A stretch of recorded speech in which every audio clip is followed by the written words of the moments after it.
afternoon, students. Yesterday we have discussed first 13 questions of this chapter, the enemy, and now today we will start with 14th question. I think you have done all the questions and learn them thoroughly. You have to learn them also. First question is, why did Saddam treat the American soldier even though it was an unpatriotic act on his part? Doctor Sadao ने enemy की क्यों मदद करी, चाहे वो अनपेट्रोटिक मतलब देशभक्ति के अगेंस्ट था? क्या रीज़न था कि उसने उसकी मदद करी? अभी तक ये क्वेश्चन इस तरह का हमने डिस्कशन डॉक्टर सडाव के बारे में काफ़ी कुछ कर चुके हैं and I feel you will be able to answer it very well. और ये कंपार्टमेंट एग्जाम 2014 में पूछा गया है कि when Sadao treated the American soldier he was not being unpatriotic. वो उस टाइम मतलब देशभक्त नहीं था ऐसा नहीं है, बट ही वो just doing his duty as a doctor, कि एक डॉक्टर होते हुए उसमें ह्यूमैनिटी थी और वो चाहता था कि उसको जो है मदद करनी चाहिए एनिमी की। He was a renowned surgeon and scientist and never forgot that first and foremost he was A doctor. Although he was confused about that action he should take, his training as a doctor made him realize that he had to try to save the life of wounded man। मतलब problem यहाँ पे जो question पूछने का मतलब ये है कि क्या वो एनिमी की मदद कर रहा था, इंटेंसली कर रहा था, या अमेरिकन को ज़्यादा लाइक कर रहा था। बट यहाँ पे राइटर क्या कह रहा है कि ऐसा कुछ नहीं है। मेन बात ये थी कि as a doctor he want to save the person, चाहे वो एनिमी का है चाहे वो जापानीज़ है, there is no difference in his eyes. मतलब उसमें ह्यूमैनिटी थी and he was having faith in humanity. He want to serve the all the persons that may be enemy, that may be his own country's person. What was Sadaw's father's dream for him? How did he realize it? उसके father का dream क्या था? और this question may be asked कि what was his father chief concern about doctor Sadao, कि doctor सडाव के बारे में वो मेनली क्या सोचता था, व्हाट ही वांट। कि Sadaw's father dream was to make sure his son got a good education and he should be a good citizen, and so he sent Sadaw to America to learn all he could about surgery. Surgery के बारे में ज़्यादा अच्छे से भी उसको knowledge होनी चाहिए। He should have best education and medicine. Sadaw made his father proud as he became not only as a famous surgeon but also a well non scientist. मतलब सर्जन तो वो बन ही गया था पीजी जैसे करने के बाद, लेकिन उसने आगे फर्दर जो है एज ए साइंटिस्ट रिसर्च भी किया। At the time of the war he was perfecting A discovery that would render all wound clean, कि जो भी जख्म चोट वोट जो भी लगती हैं वो उसमें फर्दर इन्फेक्शन ना हो। That was his main target. What role did the American professor play in bringing Hannah and Sadaw together? American professor का क्या रोल रहा है हाना और डॉक्टर सडाव को एक दूसरे के क्लोज लाने में, और where when and how did Sadao meet Hana? Sadaw's American professor had invited all his foreign students to his house and that is where Sadaw and Hannah had met। कि उसने सब फॉरनर्स को बुला रखा था अपने घर में और वहीं पे उसकी मुलाकात किससे होती है? हाना से। Sadaw told Hannah how nearly he had not gone to Professor Harley's house that night as the room were small, the food bad and the professor's wife too loud। मतलब वो यहाँ पे इस चीज़ को मेंशन कर रहे हैं कि अगर वो उस दिन प्रोफेसर हार्ले के घर ना जाता, क्योंकि मेन रीज़न कि उसके घर में जो रूम्स वगैरह वो बहुत छोटे थे। उसकी वाइफ जो है वो बोलती भी बहुत ज़्यादा है, ऊंचा बोलती है, सेकेंडली फूड भी कोई अच्छा प्रिपेयर नहीं करती। However, he had gone there, met Hannah and felt that he could fall in love with her। लेकिन वो वहाँ पे किससे मिला? हाना से मिलने गया था mainly, and he like her too. This was being shown कि where when and how did doctor Sadao met Hana, जब वो फॉरनर्स को प्रोफेसर जो है हार्ले अपने घर में बुलाता है, at that time he met Hana. Why was Sadao not sent abroad along with the troops? किसने नहीं भेजा था सडाव को अब्रोड? किसने? जनरल टाकीमा ने, कि सडाओ को जो है उसने नहीं भेजा था, कि doctor Sadao was not sent abroad along with the troops as he was perfecting a discovery to render all wounds clean, कि उस टाइम तक वो रिसर्च कर रहा था कि किस ढंग से जख्मों को जो है इन्फेक्शन से फ्री रखा जा सकता है। Moreover the old general was under medical treatment, उसके जो है इलाज चल रहा था, and might need another operation for which he trusted no other doctor except doctor Sadao. एक ऑपरेशन उसका हो चुका था, सेकंड ऑपरेशन वो फिर से डॉक्टर सडाओ से करवाना चाहता था, और किसी और जर्मन जो ट्रेन डॉक्टर्स है उसको उन पे फेथ नहीं था। The Sadao was captain Japan. I think you understand this. Why did the general not trust other doctors? दूसरे डॉक्टर्स पे उसको फेथ क्यों नहीं था? कि according to the general the best surgeon had been trained by the Germans, कि जो best surgeon है वो किसके ट्रेन किए हुए? जर्मन्स के। Who would consider the operation successful even if the patient died, कि जर्मन ट्रेन डॉक्टर्स जो है ना वो अपने ऑपरेशन को फिर भी सक्सेसफुल बताते रहते हैं चाहे पेशेंट की डेथ क्यों ना हो जाए। He consider German to be ruthless and American to be sentimental. वो कह रहा है कि जर्मन जो होते हैं, जो पर्सनस है जर्मन के ट्रेन, वो बड़े क्रूअल होते हैं, उनमें मतलब सेंटिमेंटल नहीं होते, वो सेंसिटिव नहीं होते हैं, जबकि अमेरिकन ट्रेन जो डॉक्टर्स हैं वो काफ़ी सेंसिटिव होते हैं। Thus the general did not trust other doctors and consider doctor Sadao to be the best and most trustworthy surgeon, कि सबसे बेस्ट डॉक्टर है ये जिस पे मैं विश्वास कर सकता हूँ। He refused to be treated by anyone else. Next, pick out examples from the story which prove that Sadao's father was very old-fashioned. कि कुछ इस तरह के इंसिडेंट्स इस चैप्टर में दिखाए गए हैं जिसमें ये लगता है कि उसके फादर जो है पुराने विचारों के थे और ओल्ड फैशन पर्सन थे। कि when Dr. Sadao met Hannah, he did not fall in love with her until he had confirmed that she was of pure Japanese race. Otherwise, he knew his father would not approve. वो जो है इस बात का पूरा ध्यान देता है डॉक्टर सडाओ कि उसके फादर जो है अपनी रेस की लड़की के साथ, अपनी जाति की लड़की के साथ उसकी शादी करवाएंगे, अदरवाइज जो है वो मना कर देंगे। तो इसलिए वो पहले अपने फादर से और डिस्कस करना चाहता था हाना के बारे में, और हाना से भी उसकी डिटेल्स उसने जाने कोशिश की कि फ्रॉम वेयर शी बिलोंग्स, और उसकी मतलब क्या जाती है, किस रिलीजन से वो बिलोंग करती है। सेडाओ एंड हाना वो married in the old Japanese tradition, बड़े रीति रिवाज के साथ उसकी मैरिज की गई, but only after she had met his father. The author also tell us that Sadao's father's bedroom. एक तो ये था कि जो है डॉक्टर सडाओ ने जो है अपने फादर से परमिशन के पहले जो है ये ध्यान दिया कि वो उसकी जाति क्या है, किस जाति को वो बिलोंग करती है। सेकेंडली ये भी था कि वो जो है डॉक्टर सडाओ की जो मैरिज हुई थी वो जापानीज ट्रेडिशनल जो स्टाइल है उससे हुई।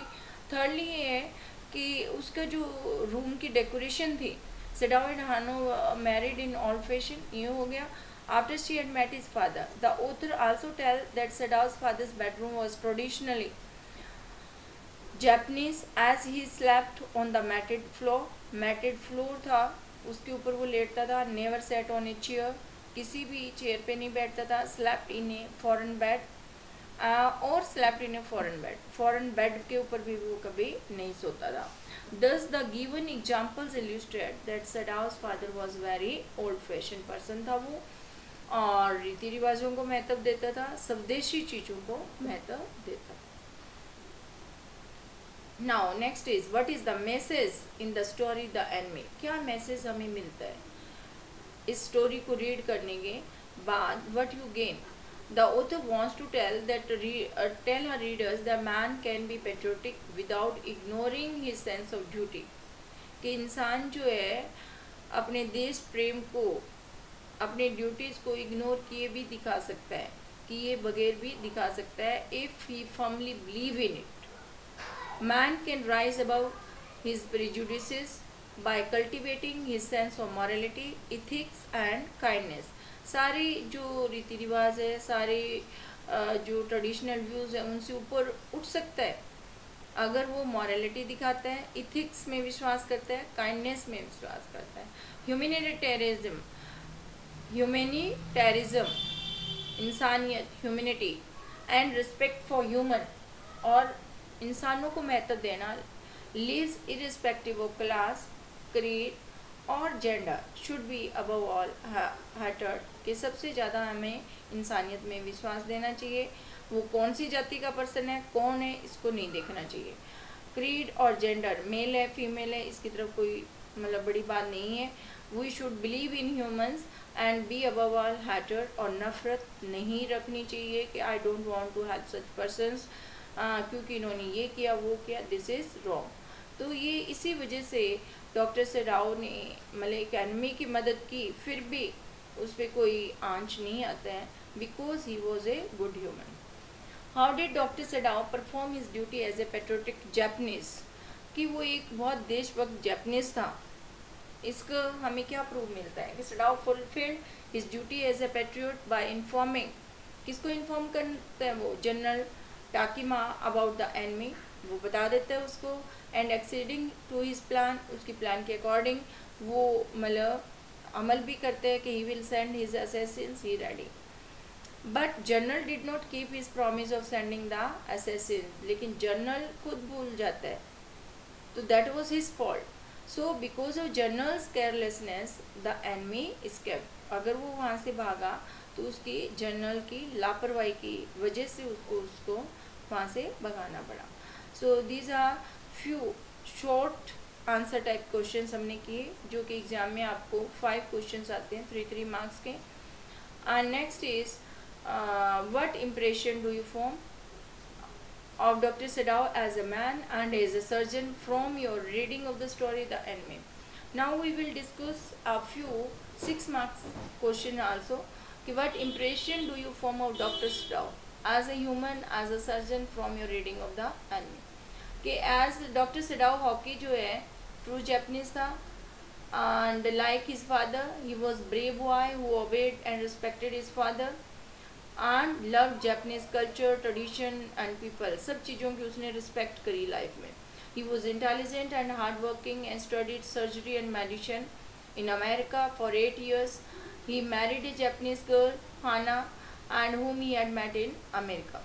But he waited for his father's approval and their marriage were arranged in the old Japanese way after they had returned home to Japan. मतलब पूरे रीति रिवाजों के साथ जापानीज स्टाइल से उनकी मैरिज की गई। They had 2 children, he still loved his wife as warmly as ever, he return home at fixed hours, मतलब उसकी फैमिली जो है बहुत स्मूथ चल रही है। Doctor Sadao was an eminent surgeon as well as scientist. The old general had full faith in him. He was not sent abroad with the troops because the old general might need to operation. तो उसको उस पर faith था, उसके officer को। Doctor Sadao was called even at odd hours from the palace, and doctor Sadao was a real doctor. He would not let him and die if he could help him, कि अगर वो किसी की person की मदद कर देता है एज ए डॉक्टर तो वो उसको मृत्यु के मुंह से भी निकाल लेता है। That is why he cured even enemy of bullet wound and did not hand him over to the police. He faced a great risk to his position and life by sheltering the man. अपनी position, अपनी life को उसको काफ़ी जो है risk में डाल देता है वो। Since Dr. Sadao could not kill the man himself, he sought the help of the old general to get rid of him. फिर उसको अल्टीमेटली जनरल की मदद लेनी पड़ती है। When that plan failed, he let the prisoner escape in order to calm down the fears of his wife and let the household run properly. Ultimately वो उसको भागने में भी मदद, वहाँ से भगाने में भी मदद करता है, क्योंकि जो उसकी वाइफ है वो काफ़ी परेशान हो रही है। It may be blemish from a narrow patriotic angle but a sensitive soul can not take back what he has given. तो मतलब वैसे अगर देखा जाए नैरो दृष्टिकोण अगर हम हमारा लगाते हैं तो ये गलत है, लेकिन जो लोग सेंसिटिव है और उनके हिसाब से किसी की लाइफ बचाना सही है। Under what circumstances did Dr. Stow let the wounded white man escape? Was it lack of national loyalty, professional ego, and sentimentality, human consideration, or just an attempt to save his skin? क्या वो सिर्फ उसकी life बचाना चाहता था? मतलब these are value based question जो मैं डिस्कस कर रही हूँ. Doctor Sadao had no love for the repulsive American and consider them his enemies. पहली बात तो यही है. अनफॉर्चुनेटली द सी पेव pushed a wounded white man to his doorstep. He knew that the best possible thing was to throw him back into the sea. He could not hand over a wounded man to the police because he would certainly die. Being a doctor, he could save him and not kill him. His efforts to get him removed with the help of old generals, private assassins, did not bear fruit. वो बात जो है old general की help उसको नहीं मिल पाई. He was under a severe strain. काफ़ी stress में था वो.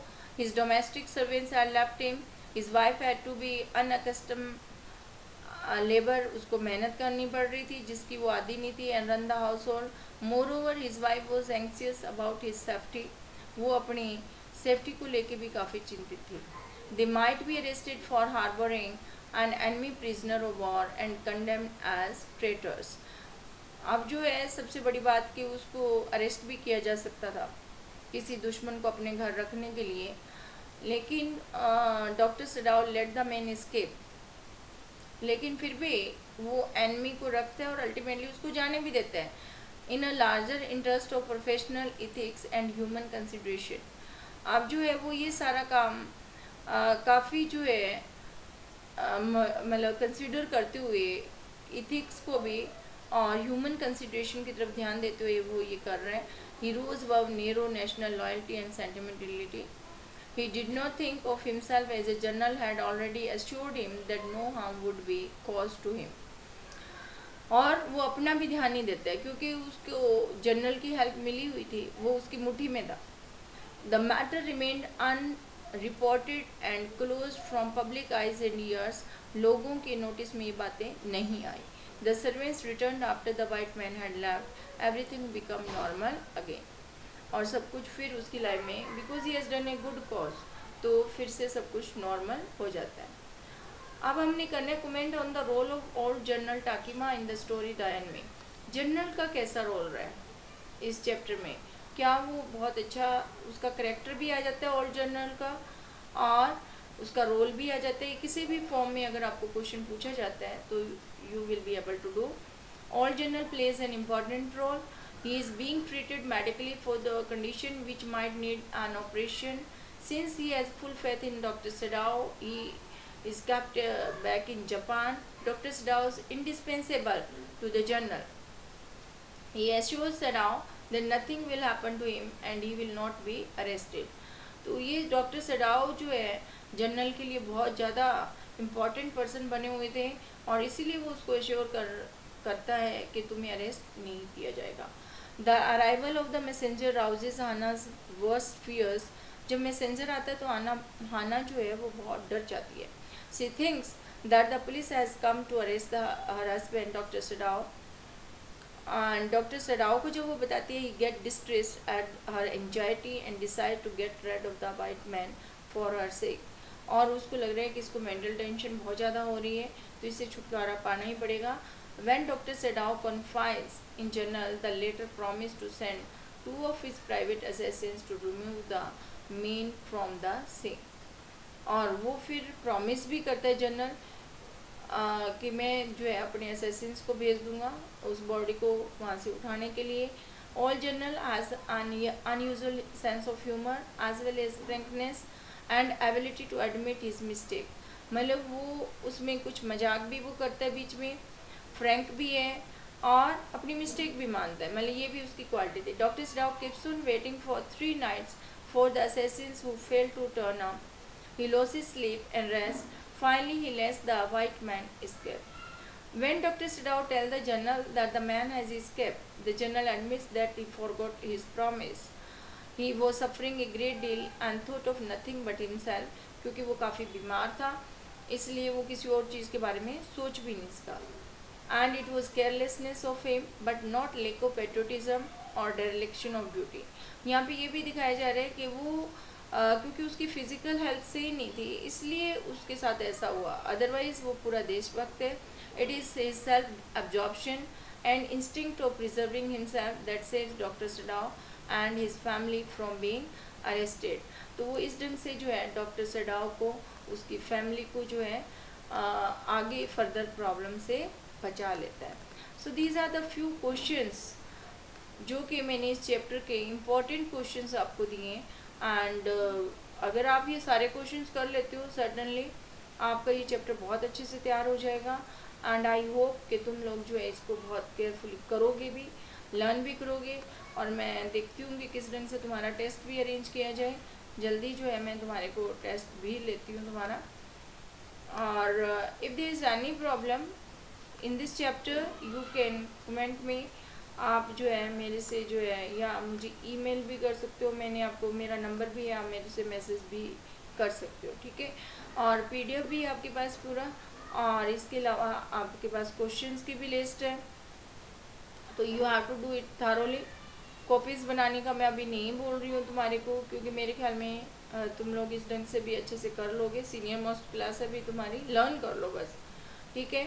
अदरवाइज़ जो है मुझे ये लगेगा कि you people are too much careless, regular काम नहीं कर रहे हो, तो मैं आपको मैंडेटरी भी कर सकती हूँ कॉपीज़ वगैरह बनाना। तो सभी बच्चे जो है पूरे ध्यान से ये चैप्टर करेंगे। नेक्स्ट मैं देखती हूँ क्या स्टार्ट करना है कल हमने। Okay, have a nice day. Thank you students.